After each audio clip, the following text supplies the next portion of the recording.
If you love your little forest friends, why not let them just kill my ass? What's the thinking? Why save you? Yeah, why save me?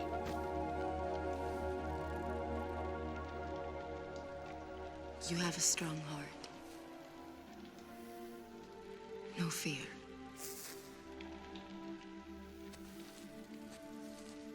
But stupid. Ignorant like a child.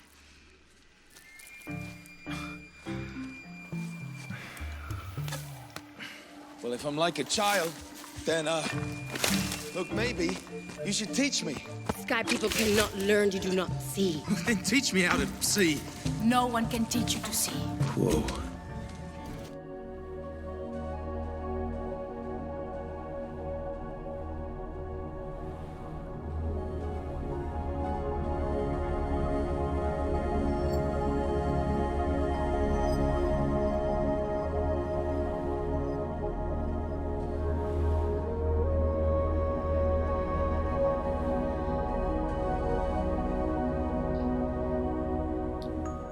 Welcome friends to this series. So I'm just going to do a little cleansing ritual because today's topic is going to hit some high notes with the FAs, but we're only bringing out the truth. You know, we're not trying to go after anyone or attack anyone. That's not Christic. That's not characteristic of a Christic being, as you know, but we're just bringing the truth out. So this is just a little cleansing ritual, part of my 12D shield protection as well. I'm going to put it here and hopefully not burn the house down. So I'm not very good with fire, apparently. That's what Matt says. Okay, so before we dive into today's topic, I want to take a moment to express heartfelt gratitude for your presence, okay?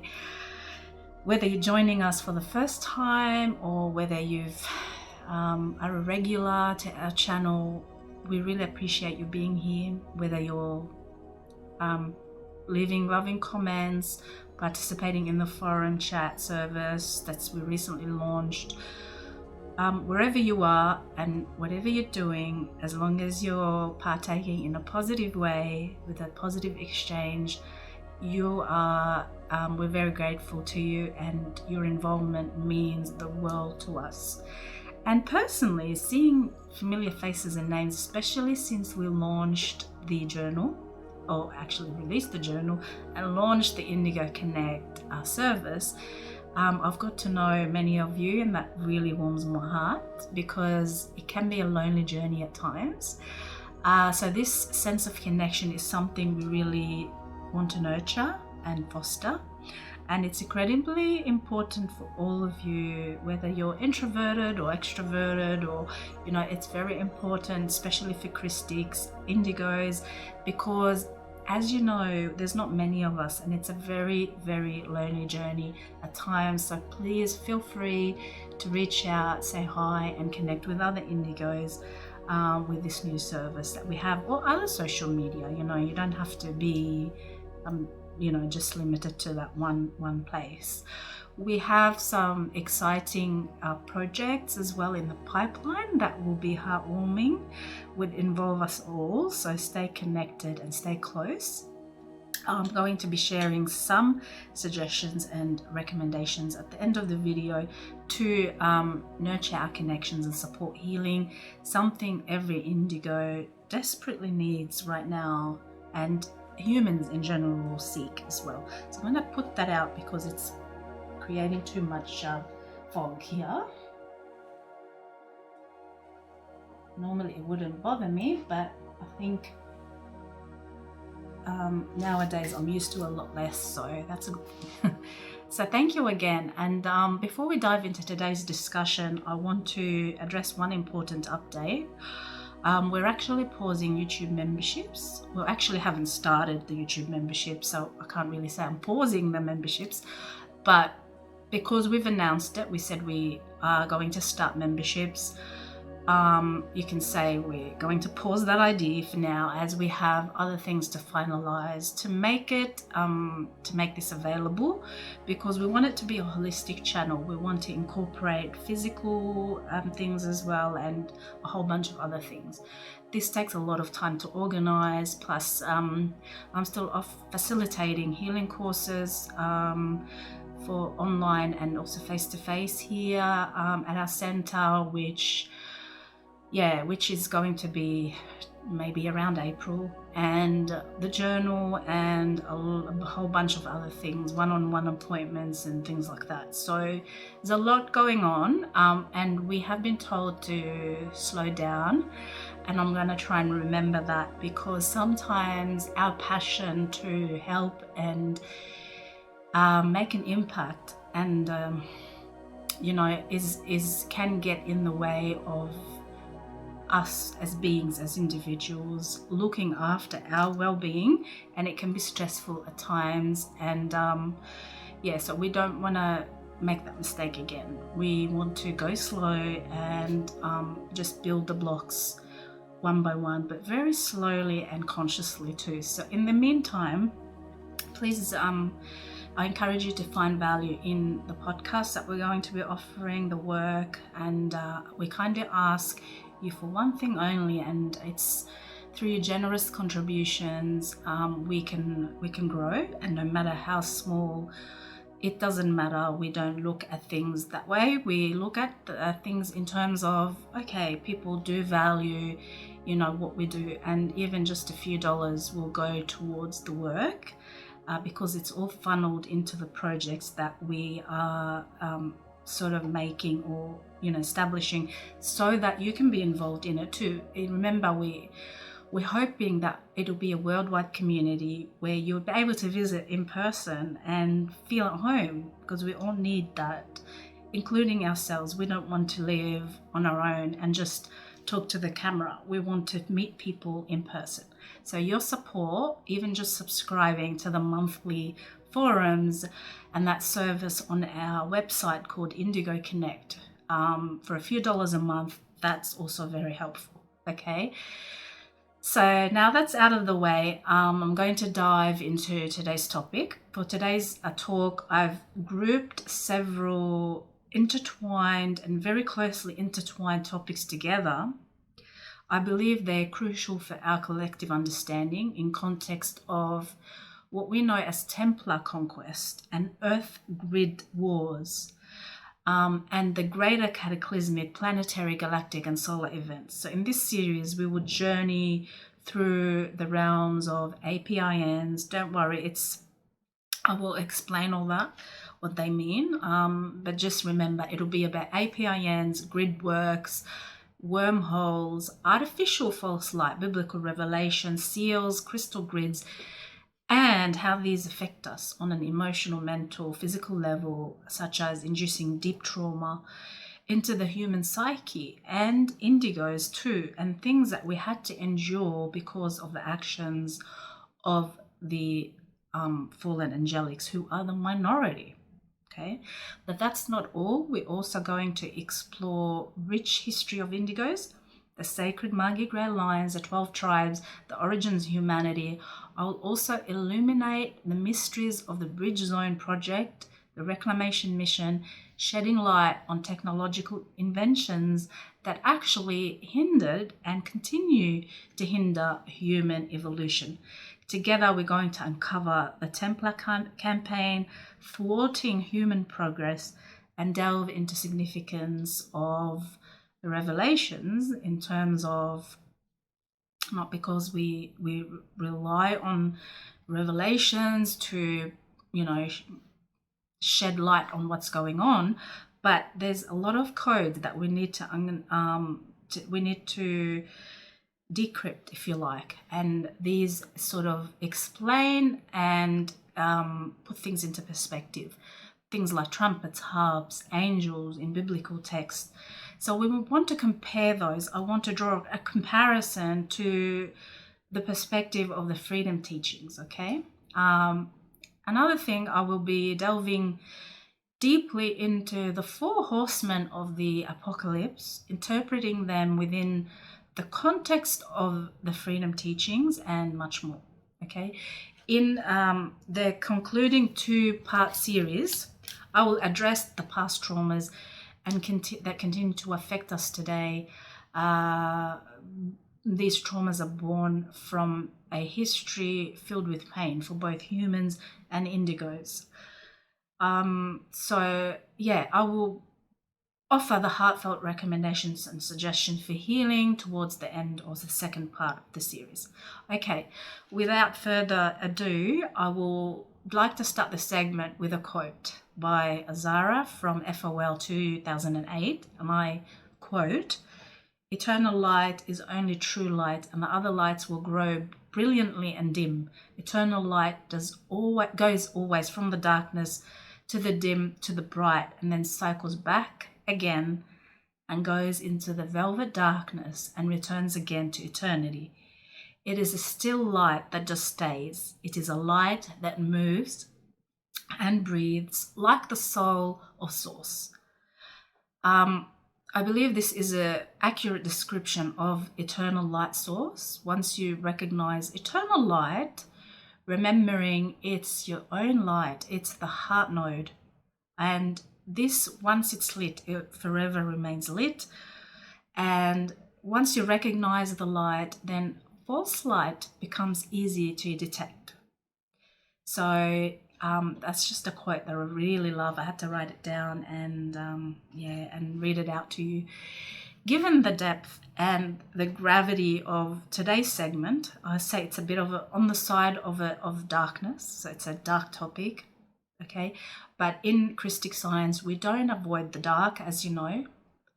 I would rather talk about light stuff, but I don't want to avoid and bypass the dark, okay? So it's not exactly a light-headed topic today, right? So that's why I'd like to start with a brief introduction of the origins of human race and Magi Grails and Indigos, because it helps us to remember who we are originally, okay? While it's just an introduction, because I've got multiple videos on this subject in detail, it will, however, provide a foundational understanding of what reversals, inversions, and fallen groups mean and what characterizes a fall in terms of behavior and choices. Knowing what we were and where we are now and who we are, we'd be able to see where and when things started and where things went wrong. So knowing who and what we are and comparing that to our limited abilities to use the full expression of our creative abilities today, then we can see the disparity, the difference, and we can see what went wrong along the way, because we are on the path of bio-regensis, otherwise known as evolution, ascension, and there's a lot of ascension deniers out there that are trying to thwart the process, especially for indigos. I don't listen personally to these theories because, anyway, I want to really dedicate a podcast for this, a whole topic on this, because I could talk for hours on this. Anyway, I want to begin now and really delve deep into today's topic. So I want to start by explaining humanity and the human race, where it began. It began in 560 million years ago as an eternal race. We actually were known as Terranesians because we came from Tyra, planet Tyra, in Harmonic Universe 2. Right now we're in Harmonic Universe 1, and we experience reality on 3 dimensions, 1, 2, and 3, which is physical or atomical and emotional and mental plane. That's our experience in terms of reality right now. There's 12 dimensions of frequency that span over 4 harmonic universes until we reach an avatar identity. So humans were created as planetary guardian race of godlike beings. And so things happened. I'm not going deep into those events, but things happened, led to a explosion of Tara. And the race that lived on Tara became the lost souls of Tara, because once the planetary shield is destroyed, then the living things, living beings on the planet also lose their templates and shatter their templates. So who are they? What happened? Just briefly, through Cataclysm on Harmonic Universe 2, Tara, 550 million years ago, part of Tara's grid was fragmented into Harmonic Universe 1, where we are here, through the core of the 8th Pleiadian star, forming 12 planets that constitute the solar system, our solar system. Many of the eternal souls of Tara were fragmented into Harmonic Universe 1, with the lost portions of Tara becoming the lost souls or the fallen angels. The Paladorians and the Ur-Taranate races of Tara created a project through which the lost souls of Tara could re-evolve into their original 12-strand DNA eternal imprint and be freed from Harmonic Universe 1, which is where we still are. So this is something called the Sphere of Amenti. The Sphere of Amenti race morphogenetic field, okay, because it's a field, right? It's Cathara grids that form a field. These fields, or this field called the Amenti, the Sphere of Amenti, was created to restore those lost soul fragments and return the 12-strand imprint back to humans, okay? Back to the original Taranesian form. The Sphere of Amenti served as a host matrix through which the lost souls of Tara could evolve. This became the Amenti Rescue Mission, which represents a host soul matrix transplant on the species level. All present earthly strains of humans have evolved through this morphogenetic imprint of the Sphere of Amenti, otherwise we won't be here. To come here, we had to go through the Sphere of Amenti. So Sphere of Amenti initiative is a very sacred initiative. Otherwise, we would have been extinct. We would have no imprint. We would have lost all race memory of our genetics, genetic codes, and humans as we knew them to be would have been a thing from the past, okay, never to return. Okay, now who are the Magi Grails then? The Magi Grail lines are actually a hybrid race. They're also known as indigos. They're created to initiate the D12 strand evolutionary pattern back into that pool of genetics, like the race gene pool. In other words, they were the first humans who were created to kickstart the 12-strand journey of evolution back to the original form. That's why they're ancient souls. Indigos are ancient souls. They are the souls that have advanced, genetically speaking, to understand the human condition, and they're born with naturally a higher template so they can host the rest of the stranded humans. Okay, now indigos are here now. They are being born in bucket loads. They're coming into our incarnations, taking incarnations here to help in the completion of the restoration of the human template.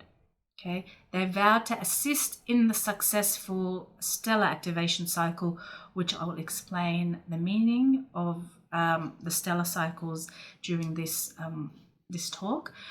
And this would ensure a future for lost humanity. Okay, the human and indigo races were created by the guardians of Earth's Templar or energy structure, including stargates and portals, while upholding the sacred law of one. There's no hierarchy, there's unity, there's oneness, there's adherence to the laws of love, unconditional love, and mutual understanding, creating a symbiotic relationship with all life form.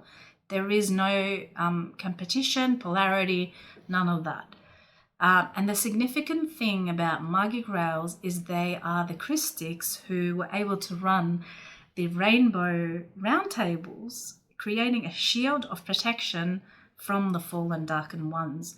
They survived and protected many of the stargates, but mainly they kept their DNA intact for times like this. These times, right now, we're in the midst of the worldwide drama, and we are trying to uphold our mission to continue furthering this advancement of human race and indigos.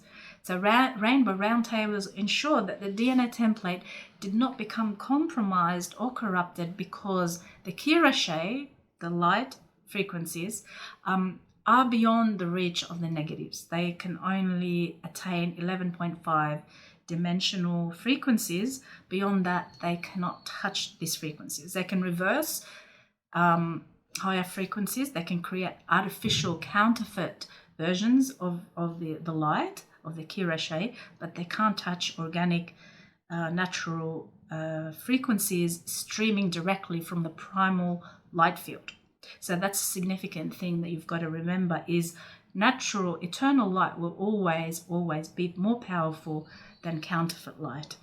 So now what happened is, since the Amenti mission was put in place, just to recap, the Amenti mission was actually set in motion to bio-regenerate the lost souls of Tara, who experienced shattering of the DNA templates when Tara exploded. And since the Amenti mission, there have been endless invasions by fallen angelics who resist the bio-regensis. It's not like we want to create a war with anybody, it's just that they are resisting bio-regensis. And in this resistance, they want to take as many lives they could, because that means they've got things to feed on, energies to feed on. We can't really hate on beings that are just not like us, okay? We have to remember that we all once were a part of Source, and they still are. It's just their journey. It's going to take longer back to Source because they've forgotten who they are. The difference is that beings that are considered fallen beings, they're not seeing the inner light, much less the light of Source, despite being given endless opportunities. You can say they were forgiven, really, because they committed horrible deeds and they were still allowed back into the Emerald Covenant for healing. They still mess things up. In, any opportunity they were given, they would reverse things and mess things up. They really defected from the Emerald Covenant many times. So it's just not in them. Now, the Emerald Covenant is Christic in nature, which binds all beings who want to live in peace. That's the condition, is you have to live in peace, uphold the sacred law of one eternally. Not like, you have one day where you're feeling bad about yourself and insecure, and then you go on a rampage and hurt people. But the other days for the whole entire year, you're good. You don't have those fluctuations as a Christic, okay? Only those who don't desire to abide by the law of one defect. These beings prefer power and hierarchy, simply put. They don't like equality, and justice. Christic communities, furthermore, foster and perpetuate the law of unity consciousness, love, compassion for all, and oneness. So there is no hatred, there's no bigotry, division, and wars within the Emerald Covenant. So humans in general belong in the Emerald Covenant, except that many humans and indigos are actually being tricked right now by fallen angelics, hence falling in phantom and black hole systems where they're being used and mind controlled. Many experiencing body snatching, astral tagging, mind control, and their DNA, really, we know a term from Ashayana and the works, and it's dark flowering. Dark flowering is they lose their Christic light. So they no longer feel they're part of the Emerald Covenant. and they begin falling into phantom, into the shadow side. Okay, Emerald Covenant does not exclude anyone who truly wants to heal. It's a completely egalitarian system. Everyone's treated equally, no hierarchy. Its objective is to get closer to oneness with Creator Source and exist co-creatively with all beings. Co-creative resonance. This is my favorite two words put together.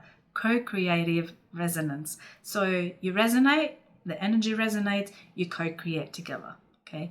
Since the fall of Tara, I'll just talk a little bit about Earth's history now, because once we start to we get into the galactic and universal spirals of creation, and therefore it gets a bit complicated, and I end up talking for 10 hours.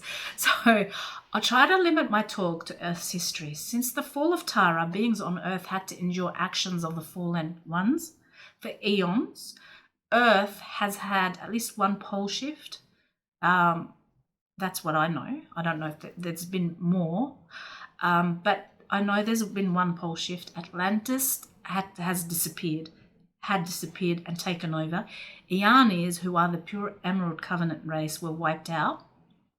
Indigos have had to risk body snatching, possession, takeover, mind control, and celestial harvesting, which is like torture. All for gene codes. This is how important our gene codes are. So when they talk about codes and when they talk about gold, that's what they mean. The symbolism about gold is like mind-blowing right now. So much, because that's gold. Their gold is genetics. So they literally sought after celestial harvesting using the most torturous methods you can imagine. We've had a horrible history marked with travesties, adversities, endless wars, not because we instigated any of it, not because we partaken in any of it, but because we were simply there and we had the codes. So Emerald Covenant shows this, but because Emerald Covenant were and still guardians of the planet, I meant to say not because Emerald Covenant chose this, because the Emerald Covenant were the guardians of the planet Earth and needed to protect the stargates at all costs. So if anyone's in your way, if you're a fallen angelic, someone's in your way, you want to knock them out, okay, out of the way. Just like what's happening right now in Gaza, okay, Palestinians in the way, we have to get rid of them. That's a typical of fallen angelic behavior. And we're living in a free will universe. Sometimes I don't want to live in a free will universe, actually. I see terrible crimes committed. This polarity is just insane. Even when you're just a witness to what's happening, you're still affected. Like, you can't just be unavailable emotionally and, people that you know or not know, just people who are suffering, and you remain disconnected. That's like being desensitized. There's no way we can be desensitized if we're Christics. We feel everything. But we choose to step away because it gets too much. We feel too much, and then, like I've held back from doing this podcast for so long, since I think it's early January, because I've had a hard time accepting some things that are happening. And it's really painful. It's really, really painful. But we have to step back. We have to force our foot to step back, sometimes turn a blind eye and just focus on the task at hand, no matter how difficult that can be. So, there are rules. There's a golden rule, and the rule is cause and effect. You get what you put out. Because our lives are a product of our choices, simply put. But when it comes to the good work and the upholding of the sacred laws and ancient knowledge, especially of the stargates, that's a human thing. That's an indigo thing. I like that planet up there.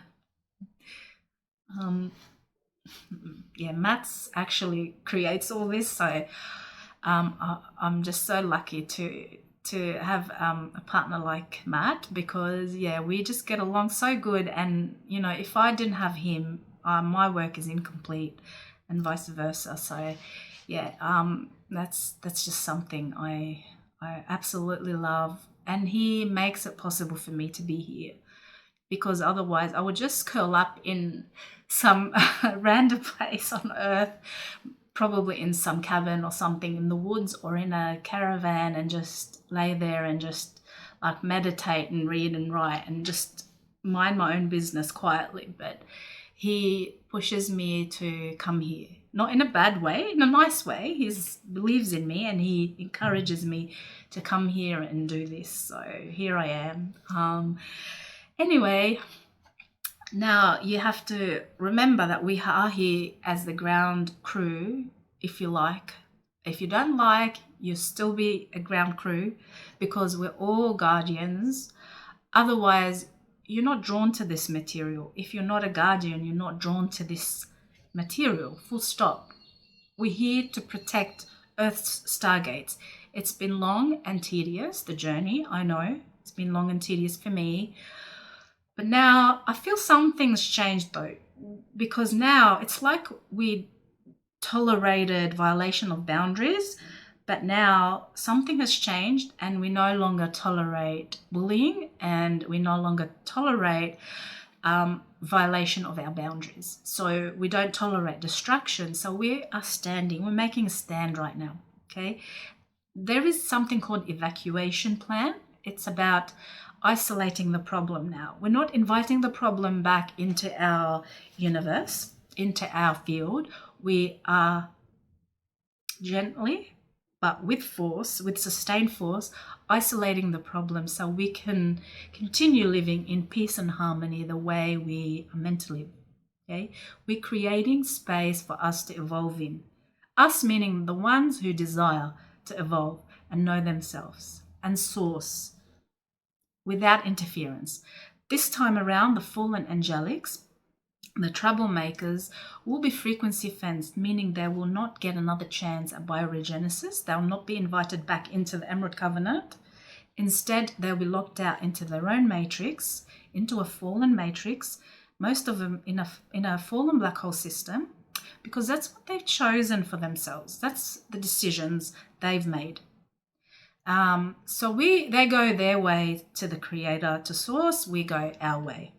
They will have their full system and many will fall into the black hole with them, but they will also be regenerating differently. If they're not regenerating, the template's completely shattered and very dark flowered, then they will go back to space dust and take another evolutionary road back to source without the race memory. So we're here to learn the lessons of love, and to learn the lessons of love, one must delve into the opposite of love, in my opinion. To really know love, you need to see what the lack of love is. Okay, I think that's how we appreciate things a lot more, is to see the opposite. If you didn't have that, what would life be like? Because if you have something to compare it with, it makes much more sense why you would rather this than that. In such case, when they learn what they're missing out on and the cause of their suffering, they would want to evolve back. There will be plenty of opportunities for them to learn the law of cause and effect and the consequences of their actions, and slowly regain sovereignty of their minds and bodies, and reclaim their spirits and find that inner light spark again, so they can re-evolve back to source. Now, in terms of recent events, which has been very interesting, we're certainly living in interesting times. People are divided, but I see that there's a unity coming. With all the polarization drama that we're experiencing now, I see a unity against something, like I would call it the beast. And it is the beast, but the beast in my mind is different. It's forming a coalition right now as we speak, and we can see that coming and really invading, violating, let's just say violating boundaries, taking land, and grabbing, discarding people like they're useless commodities. Okay, so we've had a fair share of that happening, but now what's changed is people are waking up, and I really feel it. So we've had a fair share of antichristic events here that were referenced in, like, the Bible, the Quran, even spiritual channelings, prophecies, Nostradamus, Hopi prophecies, Hindu texts in the Vedas, and even The Simpsons. These are all scripted things happening because they're considered a prediction, but some groups actually scripted those events for a future timeline because these groups orchestrated these events. They planned them a long time ago before we were born in this incarnation. They, in fact, have been orchestrating events since the last stellar cycle, which is 22,300 something BC. You can say they had a stronghold on Earth and the solar system. They created false timelines. They shifted Earth's axis to 23.5 degree tilt. You know, they play with the universe like they're playing with Lego. You know, brilliant. You know, it's so brilliant that I just don't want to believe it, but because it's like, it's not possible to play God and do all this, but they do. They have the ability to move energy, manipulate energy, and the right word is manipulate, because that's what they do. They deceive and manipulate. They created net fields. They've created holographic inserts with false memories so that we don't remember who we are. They created APINs, Atlantean Pilon interface networks. They created wormholes. They created holes in the wall of time. They attempted a frequency binding experiment to blend Earth with Phantom Matrix, like two universes together. They created black holes. They reversed Earth's grids. They created the Beast Machine, the Omega Kill Switch, the seals, reversals. Seems implausible, okay? But it's like, this is how science fiction movies are made. They created counter-Earths, parallel systems to harness energy, dark matter, not the good dark matter that we know as Rasha bodies, but dark magic, the fiction movies. They created counter-Earths. So much. Reincarnational traps, that's a big one, that our planet's back again. They created counter-Earths, parallel systems to harness energy, dark magic, all of that. They created ethnic cleansing viruses. They created, so much to reduce population. All of this culminated in an ingenious yet very diabolical plan to dominate the Earth, the world, and the grids, including the people, through a grand plan that we know as a New World Order. Okay, I mean, these are mind-bending, reality-bending, beyond imaginable happenings, events. This is not just a product of like last century, last 100, 200 years since Hitler, or just before that. It's thousands of years in the making. This is a plan devised for control, full control, not just humans. Not humans is like just a cherry on top. It's for Stargates. Stargates is how they access the universe. They want the whole universe. They know what they want. This is what they aim for. So now I want to address the topic of fallen angels that have a stronghold on Earth, mainly cover the main players that are fighting for the grids. These forces seem to dominate events and have a real detrimental effect on our evolution as a planetary race. There's a fallen race called the Red Dragons. Okay, people say all the time, I thought dragons were good, or I thought dragons were bad. Dragons are divided. There's good dragons and there's bad dragons. Red dragons are actually the negative fallen race. Since before 2007, the planet was in control of what is called the threshold. These are red dragons who work with the Thetans, and yeah, nasty crew.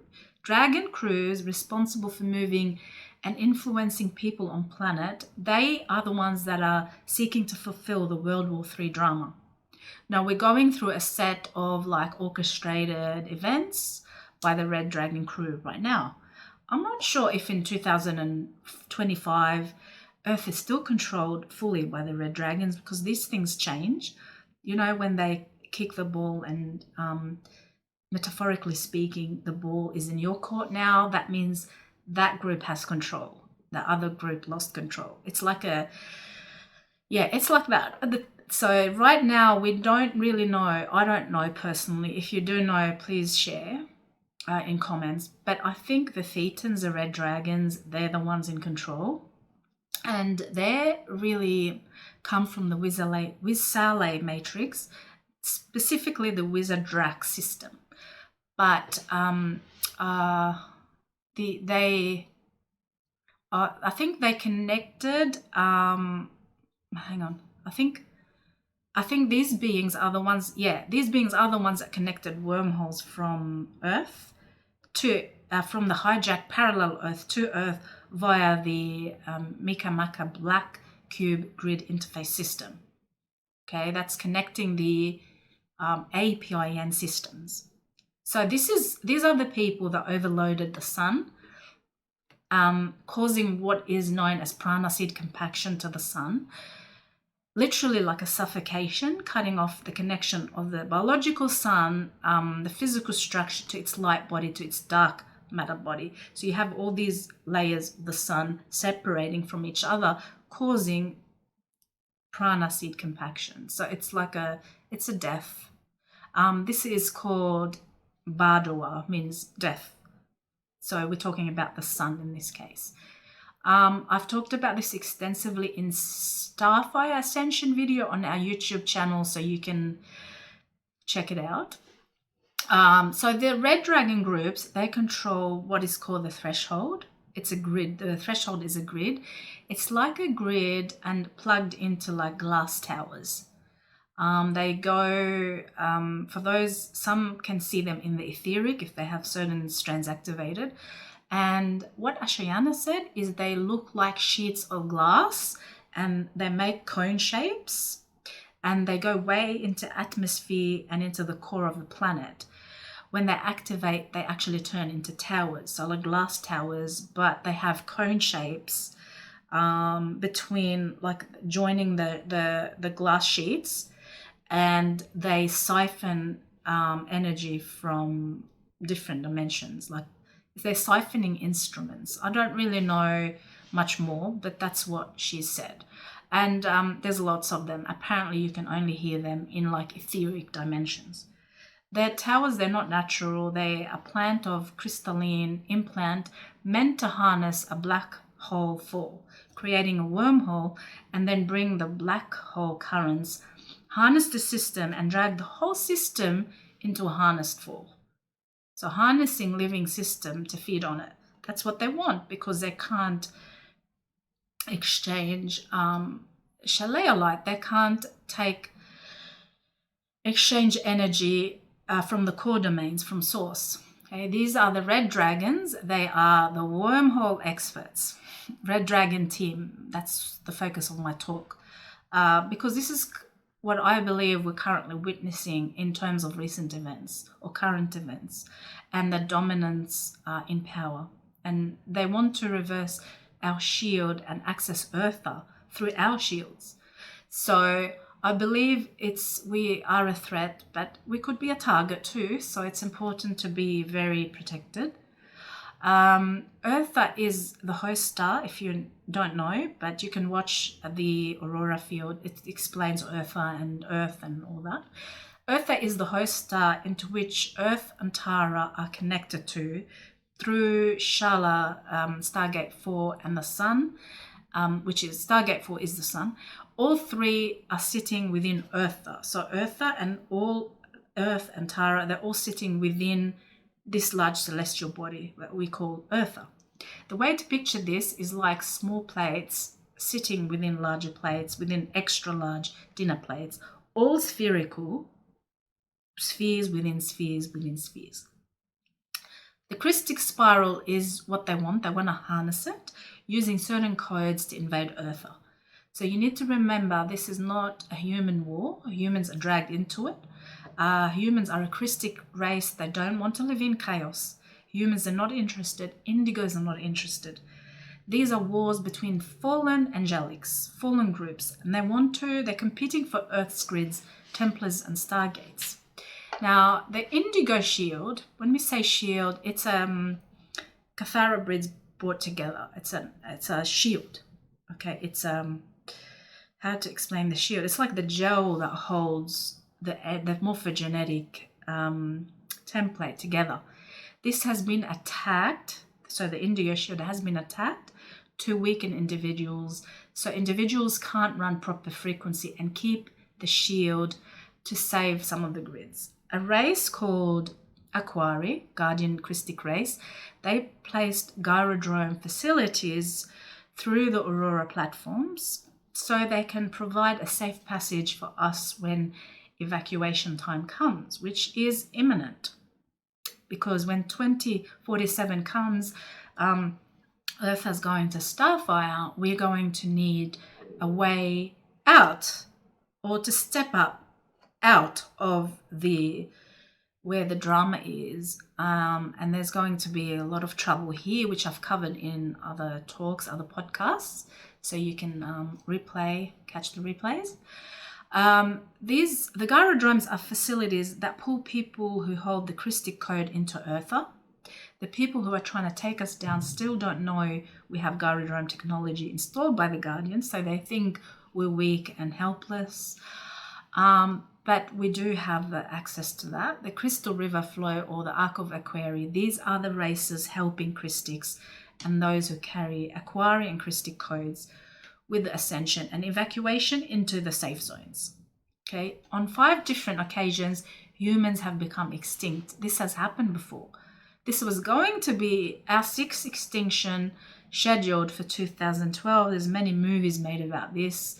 But if it weren't for these Navajo, which are the passengers to Eartha, and the opening of the gates, like we are now on a 200-year evacuation plan right now, then this wouldn't be possible. We would be extinct too. Certain people are directing people towards wormholes, like the New Age, in the New Age community, they're directing people toward the accessing wormholes, telling them that it's ascension stargates. Okay, they're being guided to fall wormholes that lead. Sorry, one second.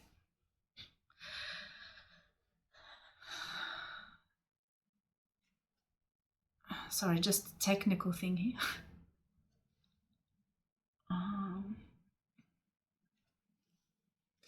Okay, yeah, they're leading people to black hole systems. They are feeding off our living system. This is why the Navajo core gates are opening. This was planned by negative ETs and visitors before the humans were on it. So the extinction will not take place this time. Now we have Master Templar mechanics. We are standing in our Christ, in our eternal power, inner light, and history won't repeat itself this time. This much we know. That doesn't mean that the negative ETs are going to give up, okay? So we have some work to do for the next, I don't know how many years, okay? Now we'll be talking more about the races that are involved in the war for the grids and the destruction. I know it's not a pleasant topic. It's not my favorite. It's my least favorite subject in the entire body of works, okay? But it's so very important that we know these things so we're not deceived again. Because these collectives have one objective. They actually unify. They're unified for one objective, and that's to control Earth and the Stargates, and also dominate the APINs, which I'll be discussing today.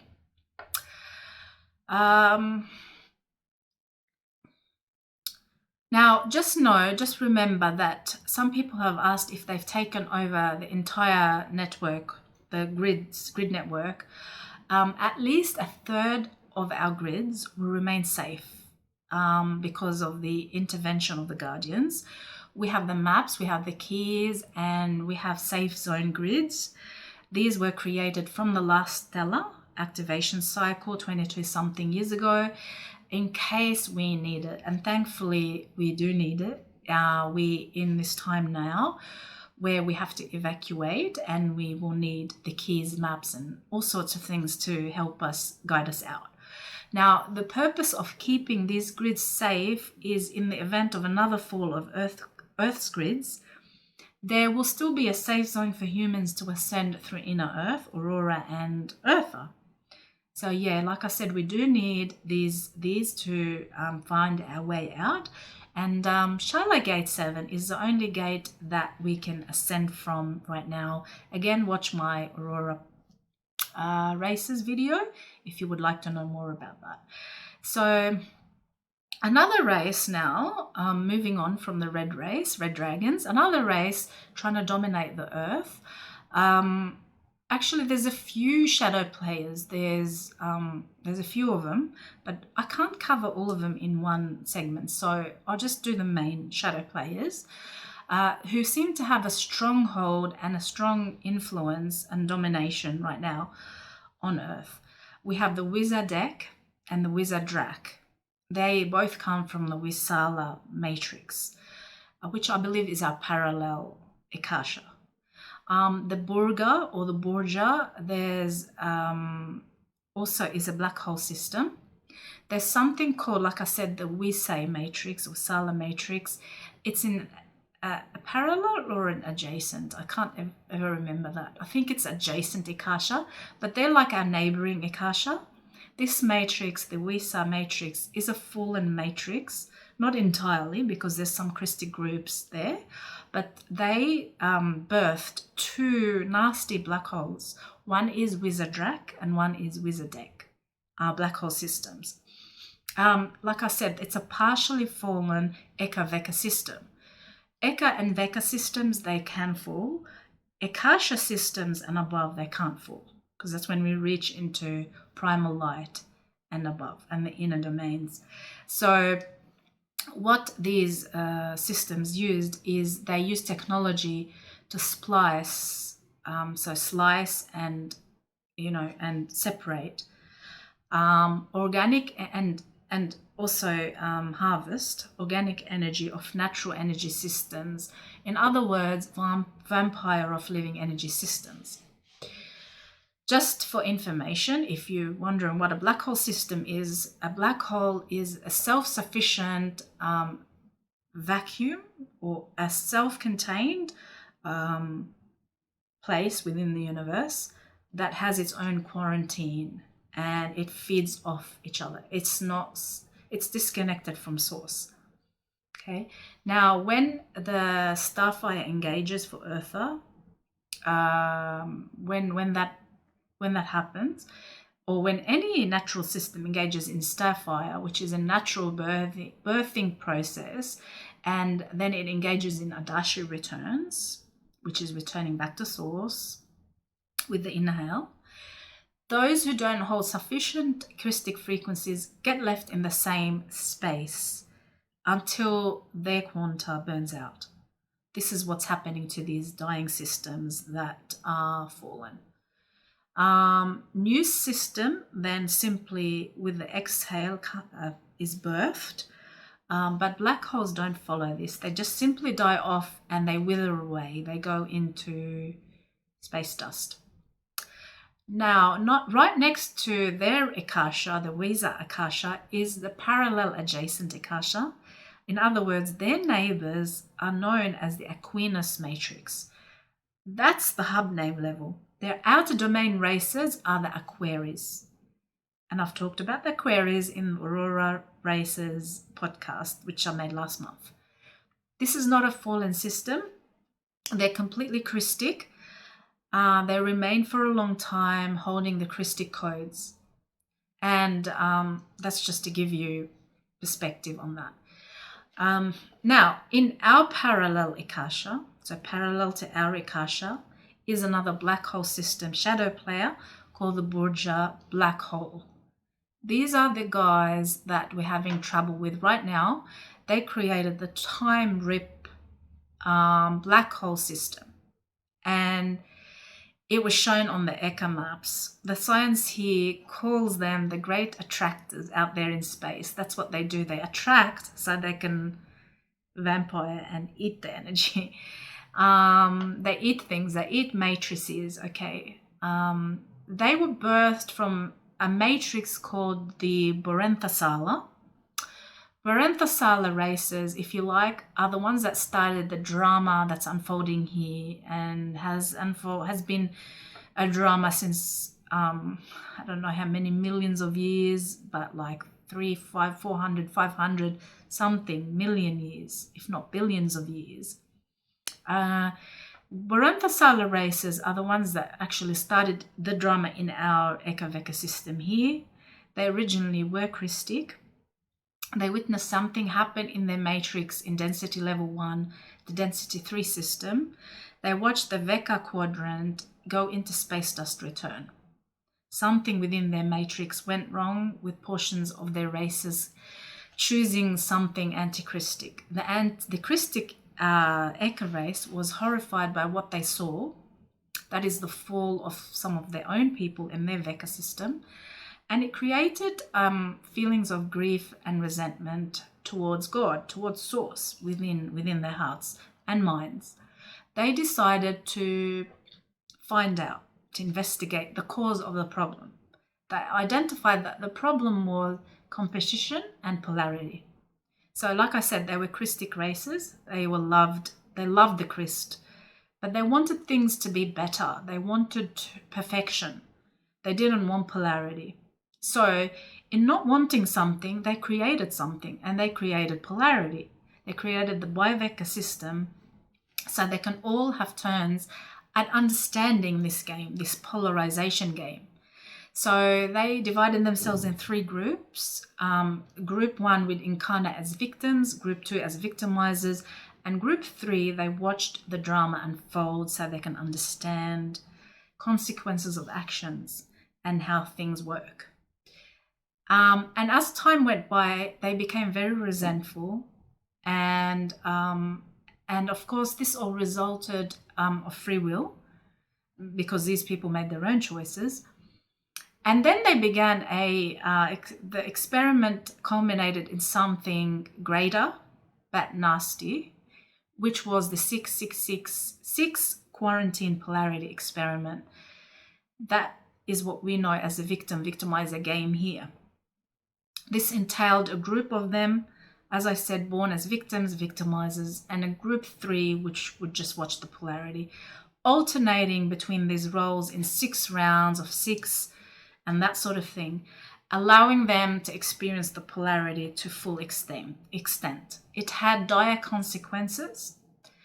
The Borenthasala lost control of the experiment, I think at the end of the 3rd 6th cycle or something like that, when one of these polarity groups called the Burja Musale fell into extreme heavy polarity disorientation, destroying the competing polarity group and developing something so technologically mind-boggling called time rip technology, and building the beast machine. And then after building this technology and developing time rip technology, they want to, of course, assimilate all of creation into their black hole domain.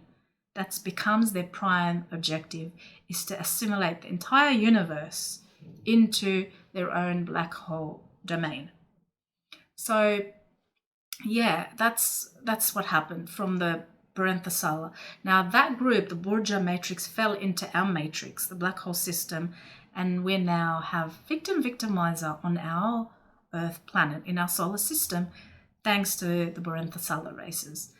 So basically we have 3 competing groups. We have the Borgia, we have the Wisa matrix races, and we have something called the Budara too, which are the spider races, to add to the mess.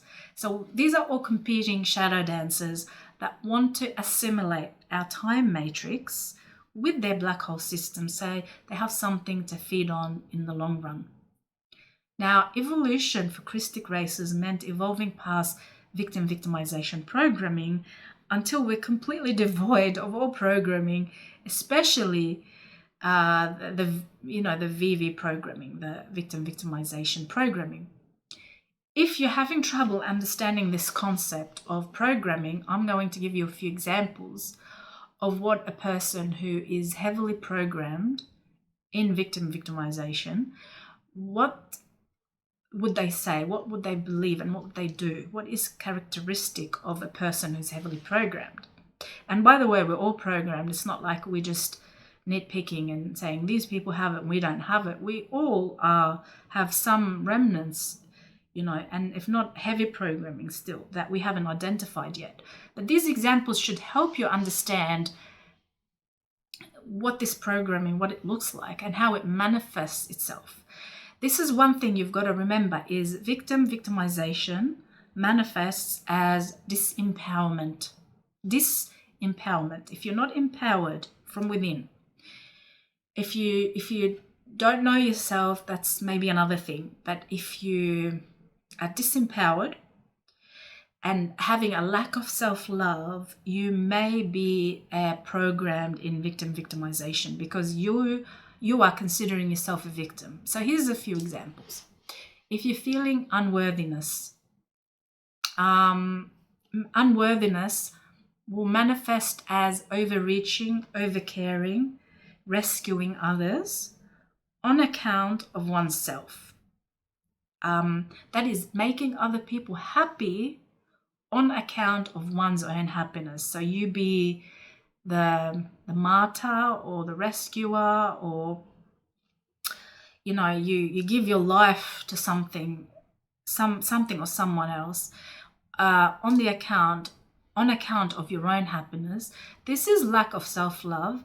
It is rooted in victim programming because the person most likely has a lack of self-love and can only find fulfillment through seeing others being happy, believing deep down that they are not worthy and they don't deserve to feel it themselves. So they direct it towards others. So many people programmed like this. They accept a violation of their boundaries, personal boundaries, because they want to please other people. That comes from lack of self-love, and that's rooted deeply into victimization, into victimhood. Sorry, not victimization. Well, in a way, it is both, because I think we go through cycles of this or this. It's like it's never a neutral ground. It's one or the other. Another example actually is also very common is one may take pleasure in being a victimizer, meaning being a persecutor. So like a narcissistic kind of person, maybe not like actually narcissist, full-blown narcissist, but a persecutor. She believes they're a victim of something or someone for some time, and now they deserve happiness, and now they're going to go and get it in whichever way possible, even if it causes pain to others. That helps them boost their self-esteem and give meaning to their own life and to their own suffering. They seek power, they seek dominance and persecution of others, unlike the victimhood. Victimhood is they want others to be happy on account of their own happiness, but a victimizer is a persecutor who wants others to be punished because they're suffering inside.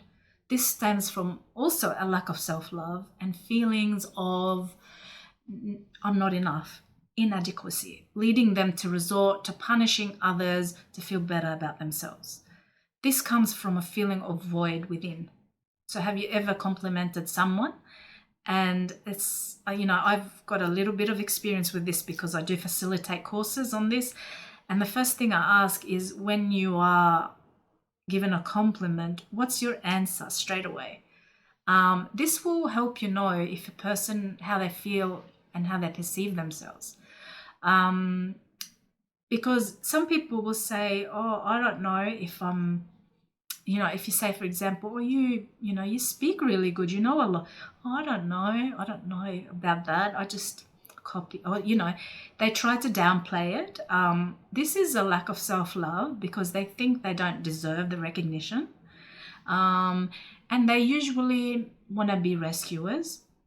It's a deep-seated feeling of victimization that made them become rescuers.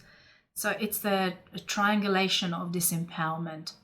The flip side is a victimizer who believes they're better, more superior, and resorts to sometimes not just angry ways and violent and aggressive ways, but also violent ways to get validation for themselves. And they want to show that they exist. They want their light to shine over the others, over everyone else. They will even demand it by force if they have to, if you don't give it to them. They want to be at the center of attention. This is all coming from a lack of self-love.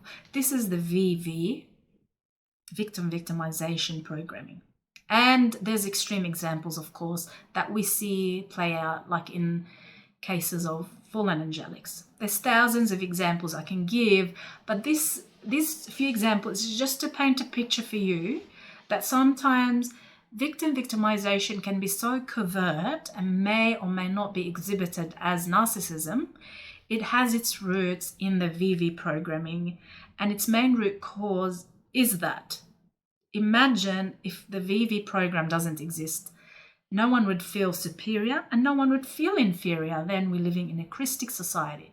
This would be a system built on unity, egalitarian system based on merit and fair treatment and equal opportunity for all. The right person's hired for the job, not the person who poses less of a threat to the manager, for example. Okay. Anyway, I think you get the point. I'm going to move on. So I want to now talk about APINs and wormholes and reverse grids. But for people who can't watch the full video, I have to insert this information right here because I find most people would begin leaving after 1 hour. And I'm not blaming or anything. I'm just saying I understand time limits and stuff, but it's honestly not possible for me to keep my videos under 1 hour. So I'm sorry if you feel it's too long. Pause, come back another day. But just remember to come back to where you left it. Okay. Now, what has culminated on Earth in terms of victimization is considered a negative thing because Source didn't create drama. Source, as you all know, gave free will and gave everyone the choice. The experiment, however, the polarization and negativity, is, my opinion, directly related to disconnection to spirit. We can say it wasn't our fault, but originally, not in a biblical sense, that's something called original sin and had nothing to do, by the way, with Adam and Eve, because you know where we stand when it comes to biblical references. I don't take them seriously because there's always something that's misinterpreted. But they do, however, if you can read between the lines, you can uncover and unveil some mysteries in there that would help you know exactly what's happening now. The original sin was the fall of the cradle of Lyra, because as you know, the cradle of Lyra is a 12 gate. That meant that our Christos avatar was hacked. You know, it was not the whole 12, like it was, I think, up to 11 point. I'm not sure if it's 5 or 6, but close to 12. The Lyran Wars began and they erupted, and that's the first seed of the Antichrist conflict that was ever recorded in this universal time matrix. This is when the Lyran gates were attacked. This is when the Lyran gates were attacked and the Milky Way matrix was separated from its mother universe, which is Andromeda. After the partial fall of the Milky Way, subsequent distortions and further events were created, leading to further galactic wars and subdivisions, ripping holes in the organic time matrix and puncturing the space-time fabric, assimilating Christic races with AI realities. This has happened before, where Christic races were assimilated with AI. So these fallen races created diabolical machinery that could bend time by manipulating the energy field, the morphogenetic field. Example is the Daisy of Death, past a sacred science. It's a fabricated and twisted version of the organic flower of life. It is unnatural. It serves as a mathematical program for black hole systems, beast machine, gender splitting, victimization programming, sexual misery, man-made viruses, mind control, and all that. These are all creations of the fallen angelics. They manage to hijack minds and souls and persuade humans to believe that they want to fix things here by following agendas like New Age and all that. You can refer to the false light video if you want to know more about the false light. And what other emotional and mental woundings and trauma, as well as consciousness mutations, we still experience on this level of reality here and beyond? I'm going to actually talk about this so that you understand what trauma we're experiencing now as a result of that first sin. I'm going to mention the main ones. By the way, another name for mutations is seals. So if you hear the word seal, there's a mutation there, unless it's a Christic seal. I'm going to cover all this in today, or maybe the next segment.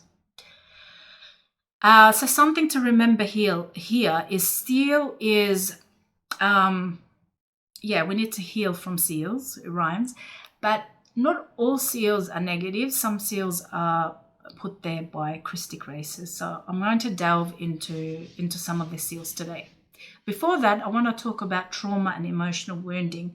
It's something everyone's interested in because everyone to some level has some degree of emotional wounding or trauma or healing needed on this level here. Before we delve into spiritual bio-regensis, people say, I just want to heal emotionally. I just want to know why my emotions keep recycling back, even though I'm working every day with emotional healing. And there's something from my experience that the modalities out there for treatment are not fully coded to the D12 frequencies. Therefore, they're not really covering the full extent of the human body, the layers of the human body and anatomy, the highest anatomy. So they're tapping into levels of emotional body, the levels of biological at times, although more emotional, and mental repetition and regurgitation of mental patterns. And they call it healing. And I don't see it as a healing method. I don't see it as an efficient or effective healing modality because it's not coded to the higher frequencies. So in Christic science, we do, we do, I just went blank.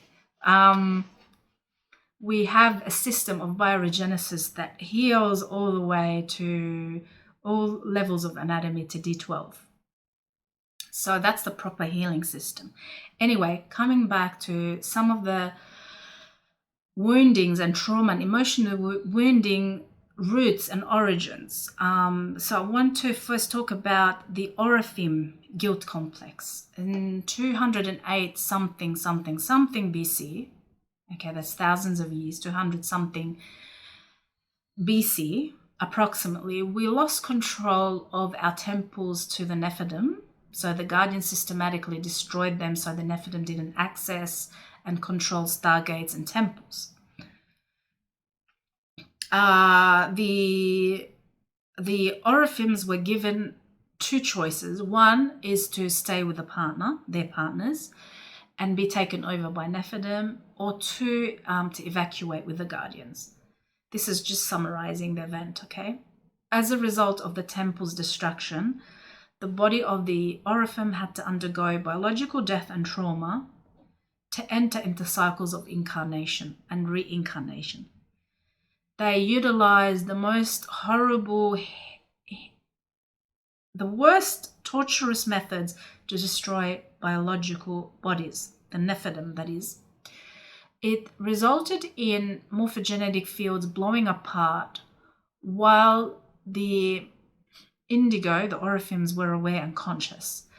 And as a result of this trauma, Oriphims entered into cycles of reincarnation and were born with something called Orifim guilt complex. Guilt was because of losing control and not standing with their partners, giving in to the Nephilims, if you like, losing access to their temples and also leaving their partners behind. This was deep, especially for women, for females. This was deep personal issue for women, but also there was a lot of personal blame and guilt in these feelings that created a desire for perfection, to be perfect, because these mistakes are not to be repeated again. So there was a heavy price paid, and also a need to be rigid and stand grounds and never accept violation of boundaries again. And also the downfall was that the Oriphims actually couldn't accept compliments very well because of the underlying guilt. So they tend to be harsh critics of themselves, the Oriphims, and there's always something that you didn't do right or well. Okay, it stems from that trauma 208 something thousand years ago. BC, with the fall of the Brennewa race at the Grual in Sarasota, Florida. Okay, so that's the guilt complex. Another seal that resulted in creating a miasma in the grid, well, in the morphogenetic field, is the Palladian seal. This too is a wound in time. It goes back to the fall of the Brennewa, and this seal keeps us trapped in emotional wounding patterns, taking us back to the same feelings and emotions of guilt, frustration. We feel like psychological and emotional prisoners. Entering the harmonic journey meditation is actually a meditation I found in the Freedom Teachings that releases the Palladian seal. So we're going to try and make that meditation and bring it to you so you can benefit from that and hopefully release the Palladian seal. The reason I'm covering this now before I start talking about seals is because of the miasma that it created what we call emotional stuckness, repeating patterns, emotional patterns over and over and over. It causes frustration, lack of self-love too, because when you don't want to have these emotional outbursts and you keep coming back and the patterns keep repeating themselves. My mic got attacked. Anyway, still works, I'm pretty sure. So yeah, that seal has to be released. That's the Palladian seal. Okay. Now I'm going to delve into another seal, which is, now we're talking proper seals. It's not to downplay the others, but this is the problematic seal, and you've all heard of Jehovah's seals. It's a huge topic, and I believe I'm going to end my talk with this one. There's always things I say at the end, but like this is the last, heavy stuff that I'm going to be talking about today. So it's a huge topic, and these seals are largely responsible for us being trapped in a cycle of misery. And this cycle of misery is no longer amusing. We're all fed up. So we have to understand where it comes from, and we have ways to remove those seals. If you haven't done seal removal yet, I encourage you to do that using the proper techniques.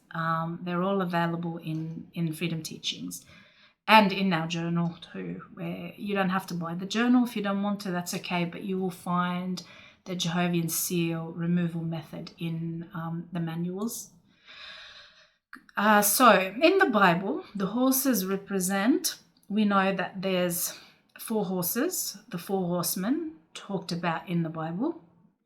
What they represent to us as Christians is 4 out of 12 stellar currents. When we say stellar, that's pertaining to stars. So the word stellar, not like Ben Stiller, the actor, stellar, stars, okay? They're star cycles that open and close, and there are 12 of those natural stargates that connect to stars that have natural cycles of opening and closing every 20-something thousand years.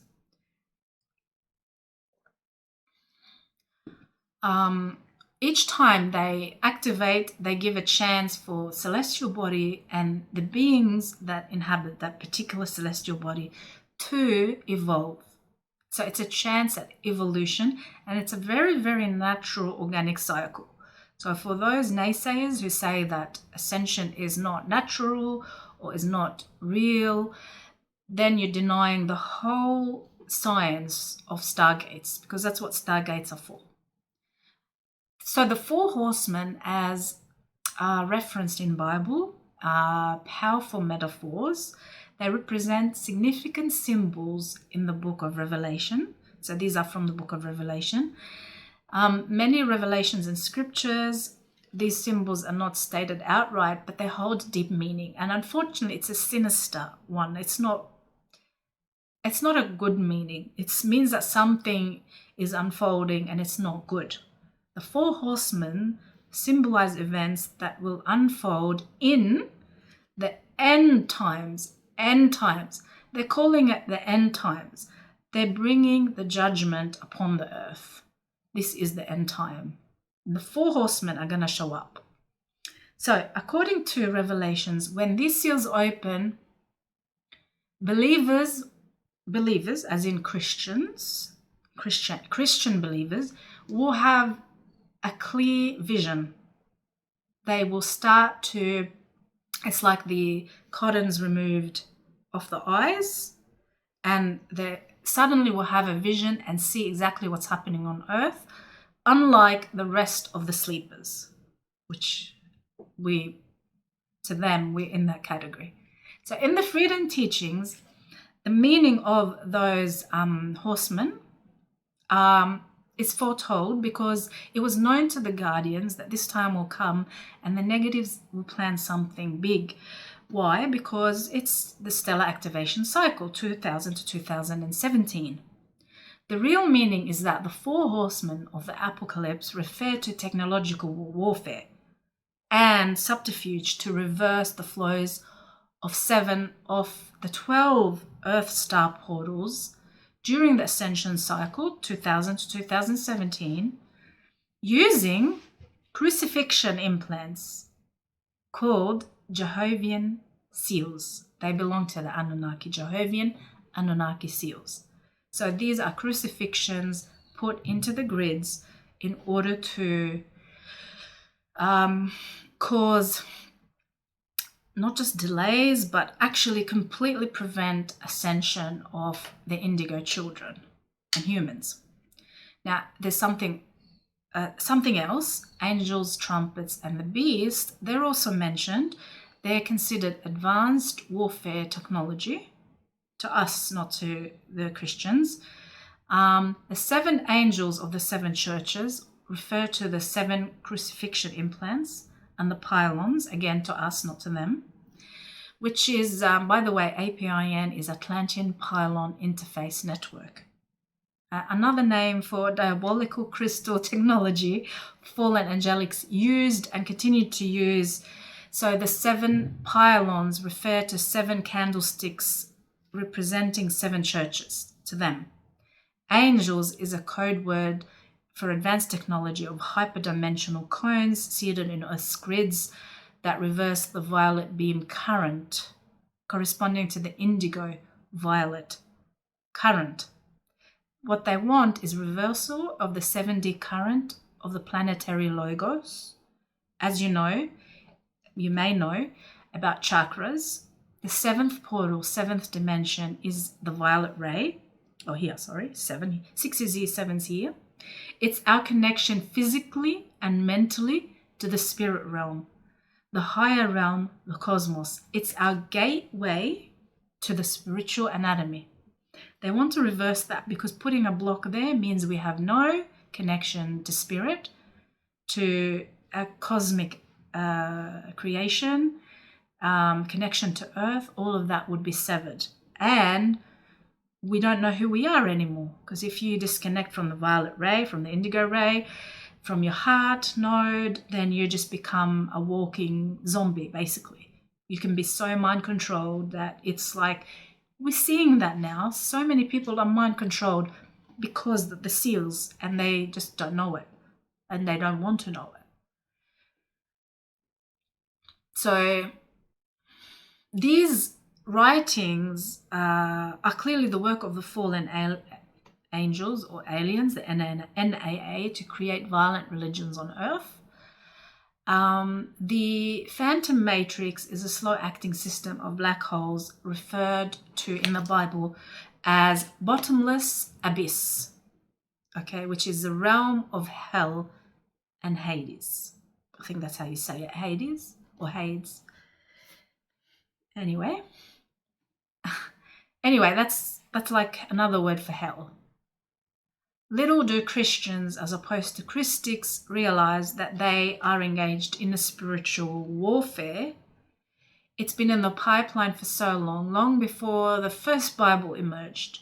They went along with it. They're thinking that Jesus knew about this happening, and St. John miraculously got the visions long before it was going to take place. This is what they're waiting for now, is the Antichrist to show up.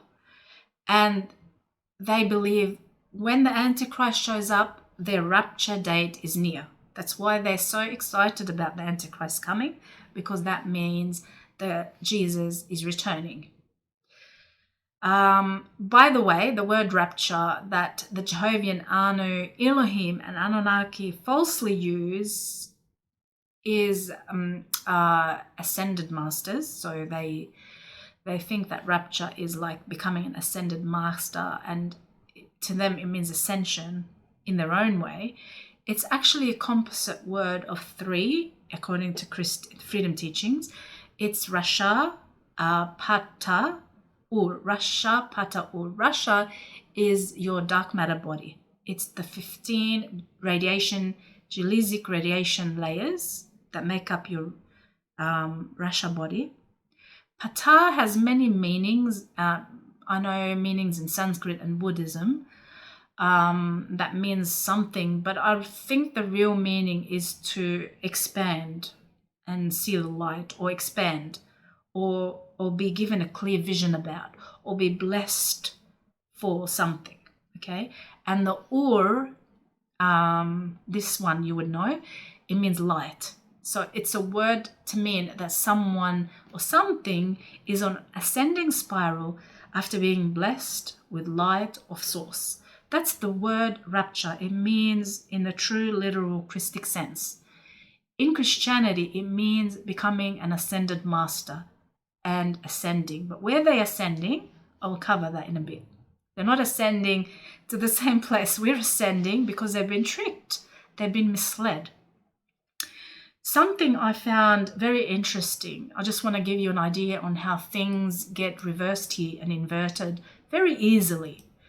Because we forgot who we are, they think they can come and erase the memory and just come and write new history books and things like that, which they've successfully done. But just to give you an idea, light in Anuhazi is Ur. I found the reverse of Ur in Sanskrit, Ru, to mean the same thing, to mean light. So in Vedic science and in Sanskrit, because I know a little Sanskrit, studied Sanskrit for about a year, very interesting language and I like it, but it's got distortions. I found very interesting though, the word guru is a composite word of two, gu and ru. Combine the two, it becomes guru. Gu is dark, meaning dark or emerging from the dark, and ru is light. So guru is someone who takes you out of the dark into the light. Guru, that's the word guru. Now, how true is that if it's your own inner guru, right? If it's leading you back to yourself and not asking you to give power to an external guru, like what's happening now. Self-proclaimed gurus asking to be put up there, you know, and have their followers and worshippers kissing their feet and all that, right? So, interestingly, Ru is Ur in Anuhazi. The letters have been switched. Instead of Ur, it's Ru. Okay, and I've found many words to that effect. So I draw comparisons all the time, and sometimes some words are correctly presented, like the word Rishi. The word Rishi is also an ascended master or someone who's a very evolved teacher. And that sort of kept its meaning to an extent, okay? So let's now delve into the perspective from the freedom teachings when it comes to those natural Christic seals and the 4 horsemen. Like I said, this is going to be a big one because we're going to dissect the meaning bit by bit. We have to really understand this. And the more I tell it, the more I understand it too. So it's good for me to repeat these things. So according to the freedom teachings, when we talk about natural Christic seals, we're talking about the horse, the 4 horses. Now the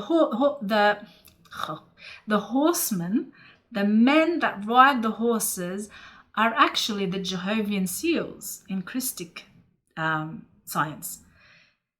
The Christians don't know it to be that, but that's what it is to us in freedom teachings. The Jehovah's seals are the horsemen, or the frequencies that ride the 4 horses. In other words, the frequencies that run through the natural stargates. The horses are the natural frequencies, and the men superimpose on the natural frequencies.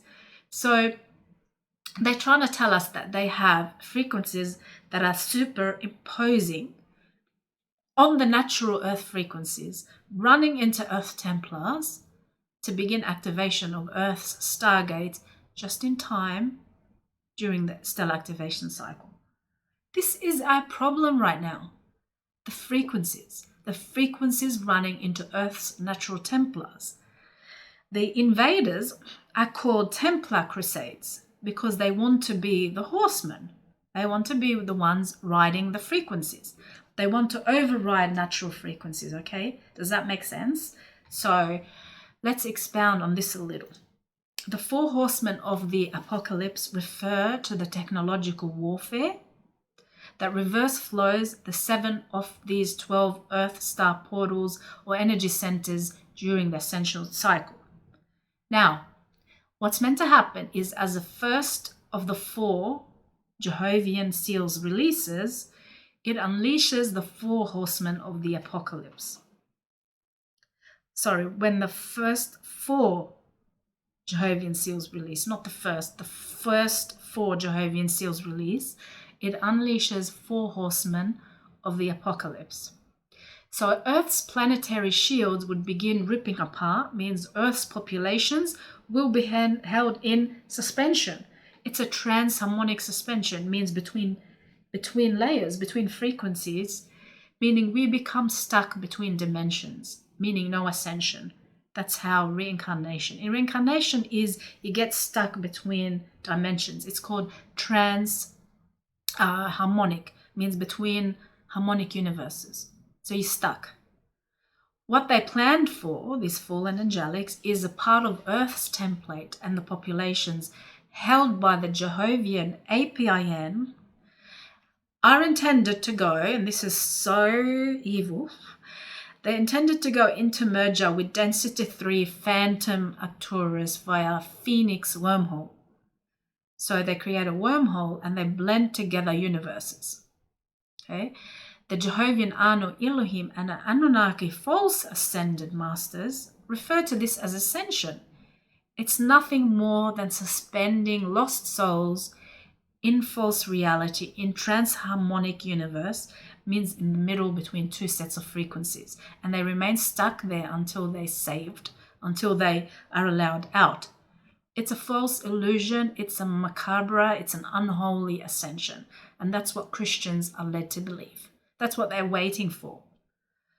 Unless, of course, that's precisely what they desire, a temporary, artificially sustained life in some suspended place, like the living dead, thought form body, trapped in phantom matrix as a demon on a leash. So in a nutshell, the J seals represents crucifixion of the Christos. And we've made a video on J seals. It's not a comprehensive healing. It's just a video to help you on our channel, to help you, because what's the videos missing is the symbols, the code symbols. So you need those code symbols, you cut them, you place them on different parts of the body. As you do the sound tones correspond to the dimensional layers, the audible sound of these vibrational layers. So they help in releasing the seals. You override the distorted mathematical formula with these symbolic codes. Very, very important. So in our journal, we cover that in full, the whole process in detail. Okay. And like I said, if you don't want the journal, that's okay. You have to go through the Cathara manual and some other info. I'm not quite sure where exactly you find that. I think in the Cathara manual. And where, yeah, sorry, I'm not really sure, but you can write to me and ask, or you can find it yourself. Or you can actually, I encourage you to ask questions in the forum. So you have to subscribe. It's only $1.99 a month. It's not a lot. It's just to get us all together talking with each other, because I'm trying to get away from socials a little bit. It's taking too much of my energy, and I want to preserve energy so I can do more of these talks, and I want to do my own healing and activations, and I want to study, and I want to be a student, a long-term student. I don't ever want to grow out of that role. And for that, I need time. I'm doing healings and facilitating courses. I'm doing a lot. Okay, and we're parents. We have 3 children. So we need time to do things, and I need to preserve my energy. And I'm getting a lot of private messages, which is okay.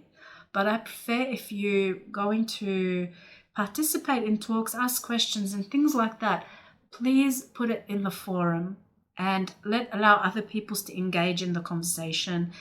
And we will pop in also daily or every 2 days or whatever, you know, we are always there and around. Okay, so back to the J seals. Now, every time a Jehovian seal activates, a new wormhole connection to Phoenix wormhole is frequency punched into Earth's matter base in a geographical location of the seal. I will uncover these locations. I'll tell you where the seals are in the body of Earth. So where they put the J seal, this is where you will feel it in your body. A lot of people have neck pain. A lot of people have left-sided pain, heart pain, left side, lungs, and here, headaches. What do you call them? Partial headaches as well on the left side. Left knee problems. I've had a lot of students present with like left knee pain. That's because there's a J seal there. So every time a Jehovian seal activates, it makes a new connection to the Phoenix wormhole. It punctures into Earth's matter base in the geographical location of that seal and in our bodies as well, because, you know, as within, so without. The Atlantean dove APIN was designed to rapidly create a massive series of minute black holes in the fabric of Earth's body. So it's like you're puncturing a sheet of paper and you're putting holes in it like that. While creating at the same time a frequency barrier in Earth's magnetosphere. So the black hole network is designed to progressively expand each hole into others, while Earth eventually gets sucked into the black hole, because if there's enough punctures in the fabric, then it can easily get sucked into the subtime distortion cycle of the phantom matrix. This is the extent of the evil we're witnessing now, and we have been for so long. And those evil naysayers and deniers, they need to get a grip, because this is actually reality. And by denying that it exists, it doesn't make it go away. You're actually contributing, because you are not seeing the truth, what it is. It's reality. It's happening. You know, there's ways, there's techniques to evolve past these problems and polarization. You don't have to be emotionally, mentally, fully engaged, but you have to know what's happening. So this is what I try to explain to New Agers, is that you have to understand that there is this conflict happening. And their response is quite triggering too, because their response is like, oh, well, let's focus on the good. And sometimes their response is like not saying anything, but just acquiescing quietly and remaining willfully ignorant. So this is beyond me. Now, I'm not giving you this information to induce fear, worry, and anger, and hate them or anything. Although righteous anger does help right now. Righteous indignation and righteous anger does help, okay, because this is passion to change things, okay. But what I'm giving you this information for is because it's crucial, because we're not living on a love-light planet. Well, actually, we were before we were controlled. It was love-light planet. But the more apt name for people who wear the mask over their eyes and third eye is love, light, and clueless. As Ashayana Dean describes, I find that funny. Love, light, and clueless. Back to Revelations of the Bible. So I'm quoting a lot here from Revelations. I'm focusing more on J seals because it's something we're living right now. These revelations were in the form of visions given to St. John. The visions, according to Freedom Teachings, are symbolically encoded interpretations of the Jehovah's One World Order agenda scheduled to unfold between 2001 and 2008 during the SAC period, Stellar Activation Cycle. Now, here's where it gets interesting. The 4 horsemen of the apocalypse. Let's break the concepts down and compare what was given to St. John versus true meaning. Christians, the tribe of Zion, etc. look at these signs and think, okay, good, they're happening, which means Christ is coming back, Jesus is coming back. To Christics, these are foretold to alert us to what is being done, and so that we can devise a plan to help Earth and ourselves. The revelation is that the white horse will come, and the white horse is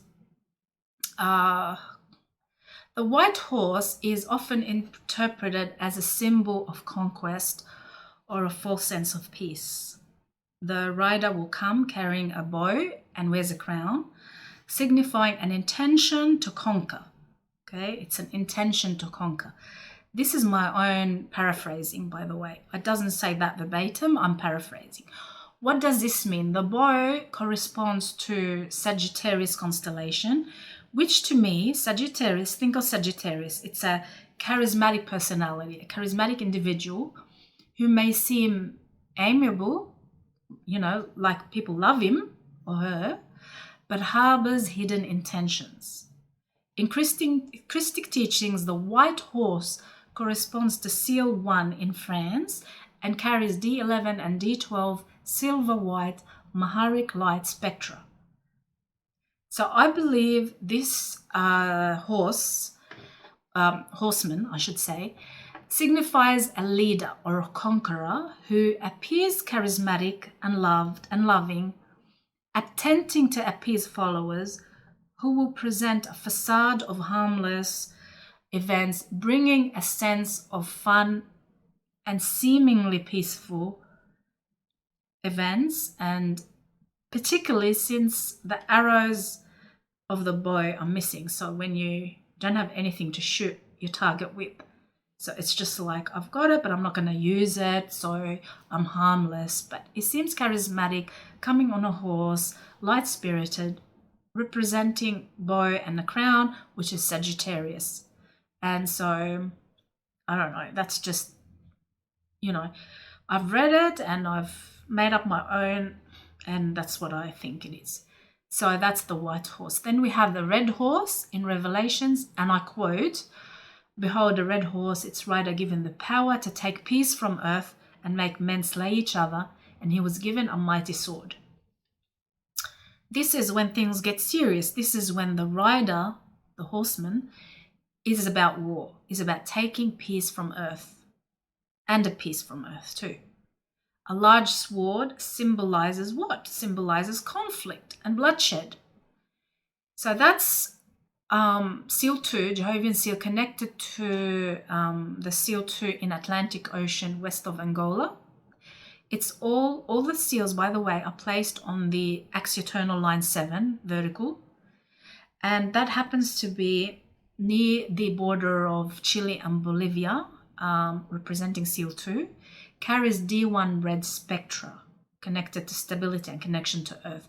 This is what red light spectra, frequency, and the bloodshed is to offset the power of the connection of man to Earth. Destabilize one's sense of security, because if your red ray is attacked, this is your sense of security. This is a red chakra. It sits down there in the genitals area, in the perineum. And that's your connection to Earth. If that's destabilized, what happens? You don't want to pursue spiritual fulfillment, or you don't want to love. You can't love. You can't, you can't get creative. You can't use your other chakras for what they're meant to be used for. You can't use those energies because you're destabilized. You just want security and a roof over your head. And you want to try and not be afraid all the time. It's connected to fear and guilt and shame. And look what's happening on Earth right now. Definitely the red horse has been there. There has been war. There has been victimization playing out. There's been fear, destabilization, and bloodshed. That's all happening. The third horse is the black horse. In Revelations, it says, "Behold, a black horse, rider, its rider holding a pair of scales." It's scales. This rider will signify famine and economic hardship, because when you have scales, you're weighing up. Should I spend? Should I not spend? Where's my money going? What should I do? I need to budget here because now I can't spend here anymore. The scales are representing Libra constellation. They're symbolic of weighing not just money, like in terms of monetary value, but also Earth's frequency, in which Earth future destiny will be determined by how much frequency and what kind of frequency it's holding predominantly. So the black horse highlights scarcity and the high cost of daily needs. It's already happening. Okay, and corresponds to Star Crystal 3, which is in Bulgaria, and Jehovah's Seal 3 in Massachusetts. It's also placed on A7 vertical. So it's around Cape Cod. It carries D11 and D10 density ray, which is blue-black spectra. Blue, black, and silver. Silver is the D11. And now we have the last is the pale horse, which in Revelations, it's a J seal that releases, and the rider named Death upon a pale horse takes peace from earth, with hell following close behind. They were given the power of the fourth part of the earth to kill by sword, by famine and plague, and by the wild beast of the earth. The wild beast is here. The Omega kill has been activated. So I'm not trying to instill fear. I'm not trying to do that. I'm just simply relaying the information. Okay. The pit refers to the phantom matrix black hole. That's when they know they're dominant and they're winning, is because this still activates. And then the final horse death brings death and Hades or hell, which follows closely behind. So we're seeing that now too. we're seeing widespread mortality through disease, through famine, through violence, through a hoax virus. Jehovah's Seal 4, placed on A7 vertical, east of Nassau, Bahamas, and it corresponds to Earth Seal 8, Canary Islands, carries D6 and D7 semi-etheric indigo violet. So now we're hitting the high notes here, indigo violet. That's trying to stop us from also knowing ourselves. So just to recap quickly the locations. So JCL 1, White Horsemen, northeast of Quebec, Canada, on 70 degree west. They're all on 70, the line, 70 west. JCL 2, Red Horsemen, Chile, Peru, Bolivia, border, 70 west. 3, JCL 3 is Black Horsemen, Cape Cod, Massachusetts. I think I said that right. Massachusetts. Can never say that word. In USA, and that's on 70 west. And then we have the 4th, which is the Pale Horseman, and that's in Bahamas. Nassau? Yeah, Nassau, Bahamas, 70 west. Now, sorry, I'm just looking at the time and oh, wow, 2 hours nearly. Okay, I can really talk. That's okay. I'm sure you don't mind, guys. I hope you don't mind, because that's a lot of information that I just don't have I don't have concept of time when I start going into this information, because it's like it takes you into another dimension. And it's like I can talk for hours and hours and hours, and it just feels like minutes. I think it's because the frequency of what we're talking about is quite high. So just have a sip, take a deep breath, and then I'm going to talk about just a little bit more about the JCLs, because I'm giving you a lot of information today about Jehovah's Seals, and really urging you, well, the right word's encouraging, but I'm also urging you gently to do the JCLs removal if you haven't yet, because that could be contributing to biological, physical pain. Okay. Now, what I would like to add is the Church of Zion and others, but mainly Church of Zion, talk about the 7-year tribulation and the 7 scrolls that were sealed, or sealed scrolls. Now, what they're about is, according to the church, the tribulation time is when the Antichrist shows up, followed by the rapture period, where the Christians are saved, raptured. The 7 seals are the scrolls written and sealed with the 7 seals. So they think the scrolls are sealed with the 7 seals, and only one who is worthy can open the seals, the scrolls, and break the seals. The revelations say that no one was able to do that because no one was found worthy.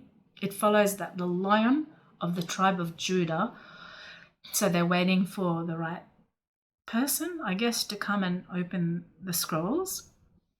But no one was able to do that before. It follows that the Lion of the tribe of Judah has conquered so that he can open the scroll and the 7 seals. But John said in Revelation, and I quote, "Between the throne and the 4 living creatures and among the elders I saw a lamb standing, as though it had been slain, with 7 horns and 7 eyes, which are the 7 spirits of God sent out into the earth. And he went and took the scroll from the right hand of him who was seated on the throne." Unquote. So that's, interpret that however you want, but I'll give you some perspective on that in a minute. And to add to that, we have the Torah, the Jewish Torah, which talks about the 7-year tribulation period, which the Kabbalists, or Kabbalists if you like, plan to play out via destructive actions of political Zionism. And they deny that the Kabbalists are connected to Zionism, but that's not how things look. It looks like they're closely connected, because the Kabbalists' end goal is to completely destroy, to cause destruction, of the Goyim nations. Goyim is a word to describe a person who is non-Jewish. So they seek to destroy all Goyim nations during the 7-year tribulation. And that's said to have started in 2023. And what happened in 2023? And concludes in 2030, in time for the UN genocidal agenda program rollout. So can you see this playing out right now? So please wake up, and I don't know what can be done because we're in the middle of it. We're just riding the wave. We're riding our own wave. They're riding their own wave. It doesn't have to be a reality. That's true. It's not my reality. I'm bringing light to these events, but I'm not a part of it, and I refuse to be a part of it. And it doesn't mean it doesn't affect me, because it will affect us in terms of food scarcity, for example, economic hardship, jobs, things like that when AI takes over. You know, all these scary things. But for us Christics, I really, I feel fear, but I'm not afraid. Like I personally don't feel afraid, because like I'm a bit worried and anxious, but it's not like debilitating anxiety and anxiousness. It's not like it's hindering my own evolution. I'm still walking my bright path of the Creator, and I'm going to continue on that path because I know where I'm heading, and I refuse to be a part of any system that demands me to worship someone else. I want to be on the bright path of the Creator, back to source, back to my true original home. We have to do one thing though, and this guarantees that we at least are ahead in the game, and that we maintain our sovereignty and we're safe, basically. Okay, because that's a concern too. We still have a red ray chakra, right? We still have security issues, and we still fear that we may leave our jobs and lose our jobs and things like that. So that's all possible. But we can't live in fear. That's one frequency that we must not. You feel it, but don't let it linger on. Okay? Come back to your heart, to your Christic nature, and just love more. Every time you feel fear, love someone, love something, love yourself more. People can unite, people can grow their own food. We created the Indigo Connect for that reason, because if everything goes down, I know it's on the internet because we can't possibly be physically together, which we plan on doing, just not yet. It's not possible right at this moment. But this is in the horizon. But we want to be able to connect even through like one website, which we plan on keep it running for as long as we possibly can. At least we can connect there.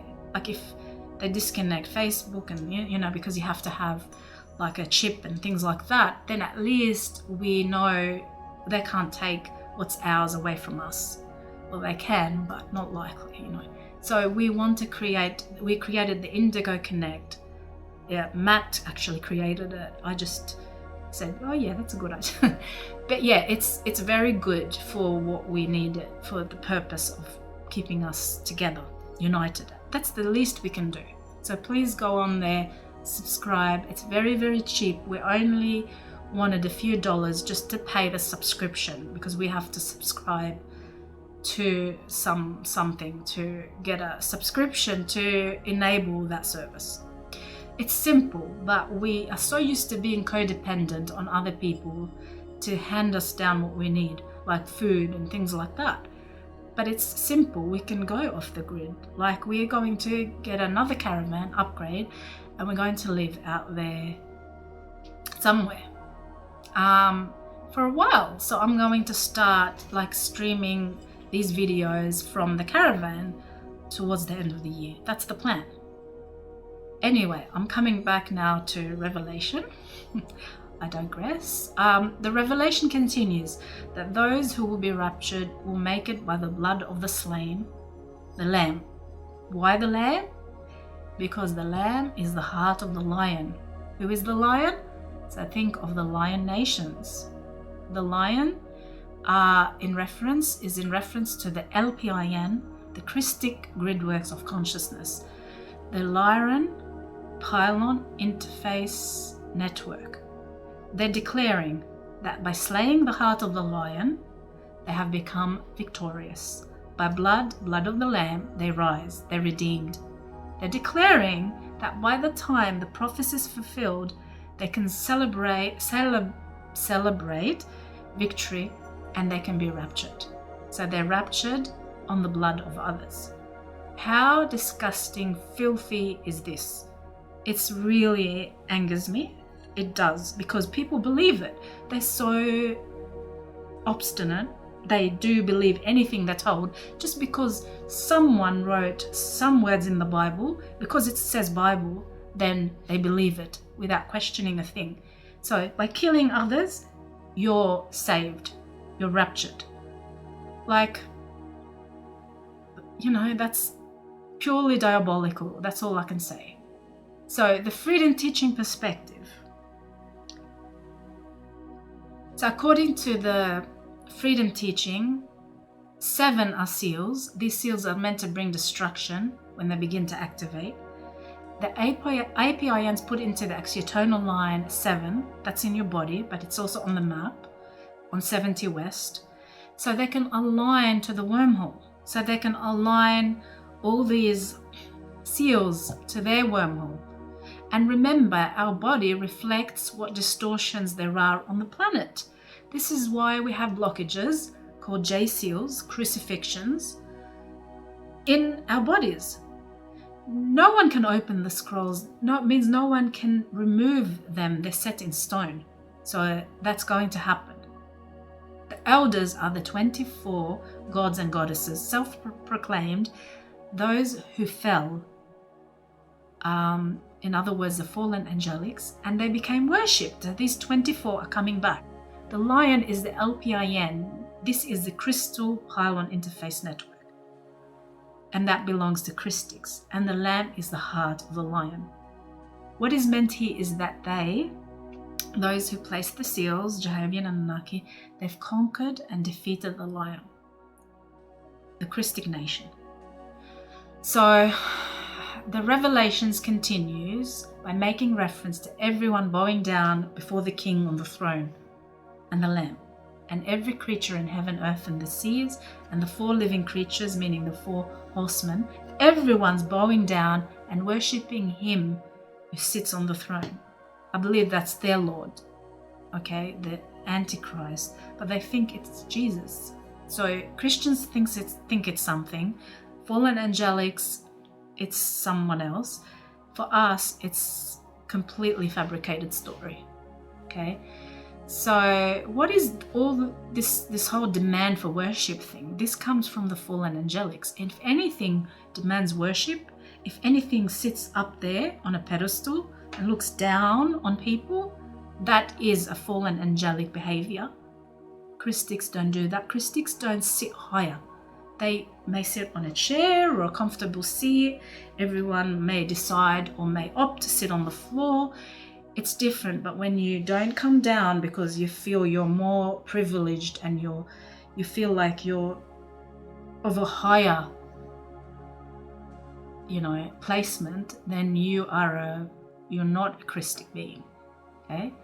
It's the same thing applies for some of the Christics, so-called Christics in our community, that say things like, oh, I'm one of the assigned speakers of the Melchizedek cloister. I should have been speaker 4.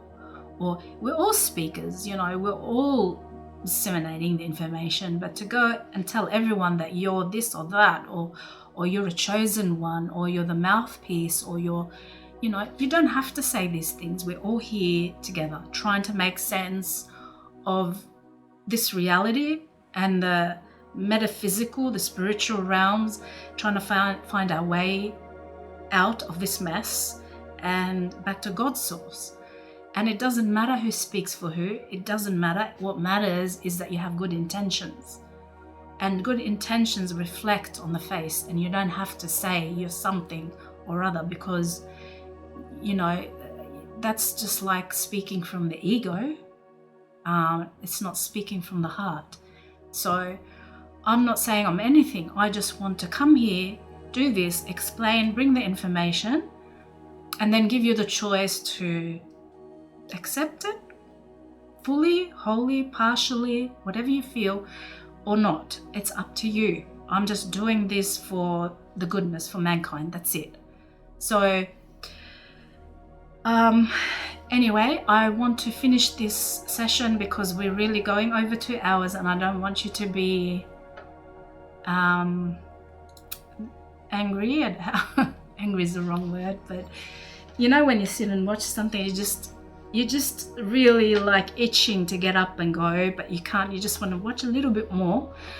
I think that's probably how you feel by now, but I'm coming to the end. This is the Zeta seal that I want to finish today's segment. Zeta seal. This is the last seal I'll be talking about today, okay? Before I mention the good ones, so I actually probably should do a separate segment for this. So I might just stop here and do a segment 2 because it's comprehensive.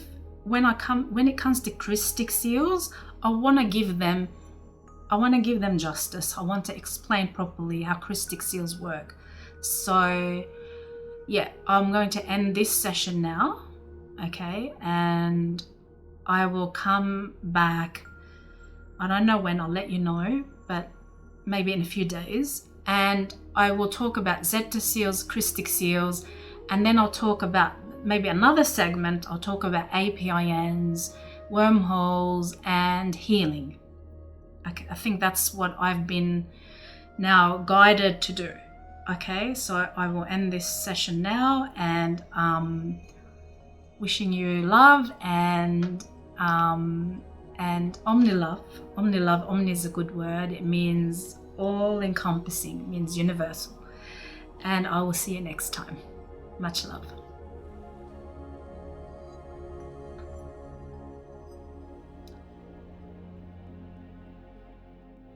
Homer's Calling, Starborn, Life Journal, and Guidebook. This journal is your ultimate guide to self-discovery and spiritual growth, with sections dedicated to reflection, goal setting, creativity, journaling, healing techniques, glossary, and bio-spiritual regenesis techniques from the Freedom Teachings. Featuring a beautiful design with custom artwork, elegant fonts, premium A4 paper, and a durable hardcover, it is crafted with integrity and love. This Christic journal also includes organized links to exclusive MCEO technique content and an e-folder filled with resources like PDFs, manuals, audios, CDs, and color codes for easy navigation and convenience. Designed as a one-stop shop, it caters to Christics, whether newcomers or seasoned practitioners, providing simple navigation, accuracy, and speedy evolution. An affordable investment to be your cherished safekeep on your journey for a beautifully designed, high-quality product that will elevate your soul to the next level. The journal comes with bonus extras: 1. E-folder with full resources, 2. Support team, us, to answer your questions and guide you when needed, 3. Beautifully crafted book divider with HD Christic color codes. Order your copy by clicking on the link below.